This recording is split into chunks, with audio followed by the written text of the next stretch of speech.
So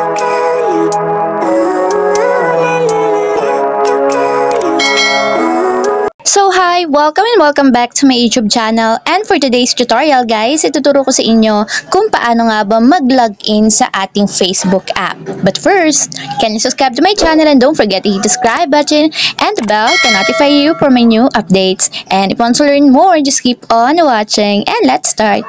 So ayan guys, for today's video, make sure na meron na kayong account sa Facebook para makapag-login tayo sa app. So kung wala pa kayong account guys, meron akong tutorial na nakalink sa description box. Andun yung video kung paano nga ba makagawa or makapag-create ng account sa Facebook. So ayan guys, ang first step is kailangan pumunta muna tayo sa Google Play Store.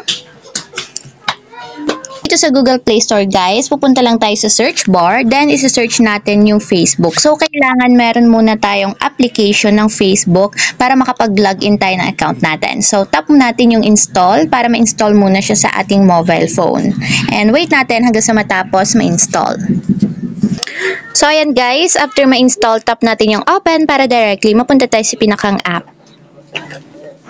So ayan guys, after nyan, kung makikita nyo, ganito yung lalabas. So lalabas din dito yung mga nag-login dito sa inyong mobile device. So ang gagawin natin guys, para makapag-login tayo sa ibang account, ang itatap natin dito is log into another account. So tap lang natin. Then dito guys, ilalagay na natin yung ating personal email and password. So tap natin yung mobile number or email. So depende sa inyo guys kung ano ba yung nilagay yung mobile number or email para makalogin kayo sa inyong account. So lagay na natin. Then after may lagay yung inyong email or mobile number, ilagay nyo lang yung password dito sa pangalawang column. Then after nyo may lagay yung email and password, tap na natin yung login.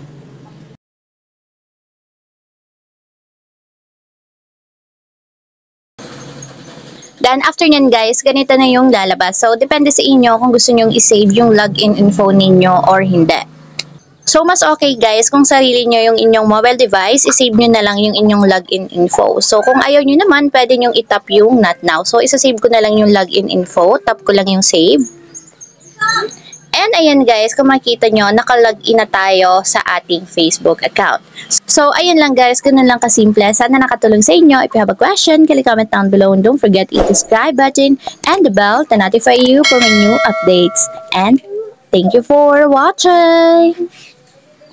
Living life, every day, late at night, not okay.